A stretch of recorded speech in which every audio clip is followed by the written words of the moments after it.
Hi folks, just got a new order in from Murawski miniatures, and I must say they're looking amazing.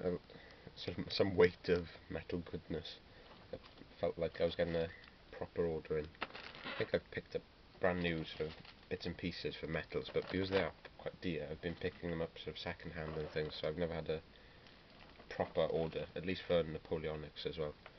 I've just been gathering things where and when I can, really. No, they had some sort of a deal on over New Year's, and there was something like 25% off, so it's quite significant. And I've picked up several bags of Napoleonics from them, and I've got to say they look simply stunning. Don't know if you can. There's probably some glare on those. I think those are some grenadiers in command.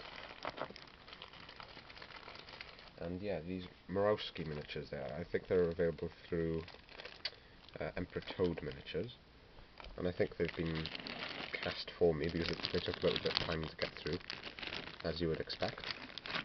I think there's one or two miniatures on the way out. Some bayonets look a little bit bent,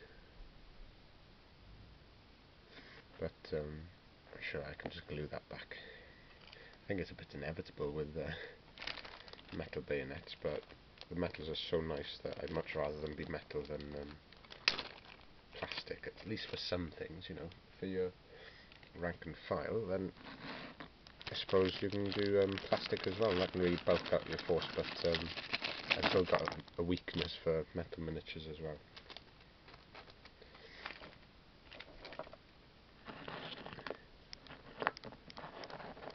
These are not in the sort of full dress, they're in campaign dress, as you can see with the fatigue caps, which I'm a bit of a sucker for. It's one of them here. Let's get some card.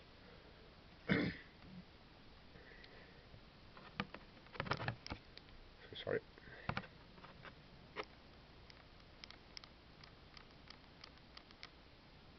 Really nice.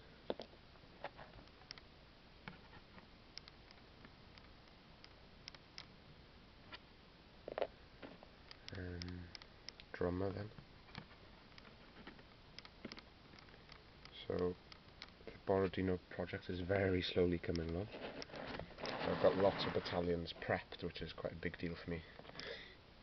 Like they've all been assembled or cleaned up, you know, for their metals. I think these would form Poniatowski's 5th Corps, the Poles who were at Borodino, and they went in at on the right flank of the French line, and they had almost their own battle for, I think it was like a hill overlooking the battlefield on the right flank. I'll do some more in-depth videos on Borodino in the future and have a bit of discussion. Look at him. Paul Hicks scopes, so I think that's what made me almost forced me to buy them, because I was aware of some Napoleonics he'd done for brigade games, but the cost was just a little bit prohibitive, at the moment at least, for the sort of medium-sized order I wanted to do. If I was making a large order, I'd probably still pick up stuff from brigade games. I love the figures in bearskin there, those are some grenadiers. The only thing I might find a bit of a problem now is I want to make 6-man battalions, so maybe this won't do me the sort of 2 battalions I was hoping for. But it's not too much of a problem. I bought two battalions, one in what I thought was the firing line and the other one was in marching post. These are all marching post, so I'll just verify that and make sure that I got the right order. I seem to make a lot of mistakes when I'm ordering things, but at the end of the day they're all the correct time period and everything, so it's not the end of the world. Those are quite interesting. They're almost like halberds. I think that would be the regimental standard. think what I have done here is ordered just two separate sort of headgears. I think there's one in a more sort of formal headgear and the other battalion's in more of a campaign dress look. So these one then, oh yeah, you can see with these they're in the full shako. I thought I'd ordered the firing line, so I'll just double check that, but if I haven't, these will do me very nicely for the other battalion. You can see on him he's got a bit of a patch on his right eye.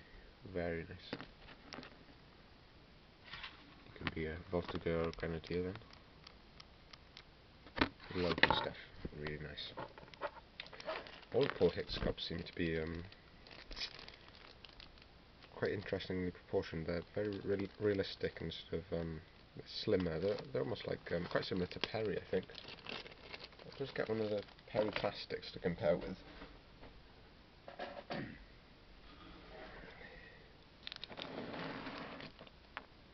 This would be a sort of comparison between, see how they compare. Oh, very nicely. Just by eye there, that looks quite similar. It's nothing there. Just measure it quickly. Foot to eye 26, 27. Foot to eye 27, maybe 28. So the Perrys are a little bit taller. Proportion wise they seem quite similar. I think the Perry's plastics at least are a little bit chunkier there. So maybe the anything that Paul Hicks is a bit on the smaller scale, I'm not sure. Probably just looking by eye there might not mix them.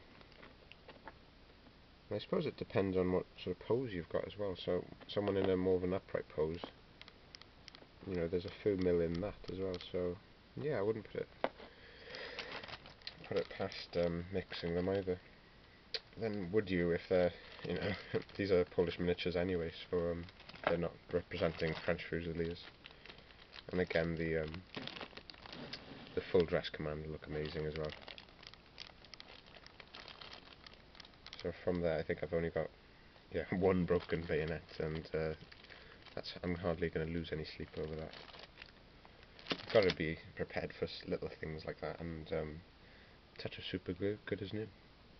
So yeah, that's all for the sort of review, I suppose. I don't know how much of a review it was, but just me being very happy with an order from them.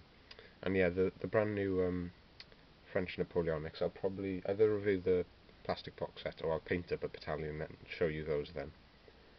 That's the plan at least.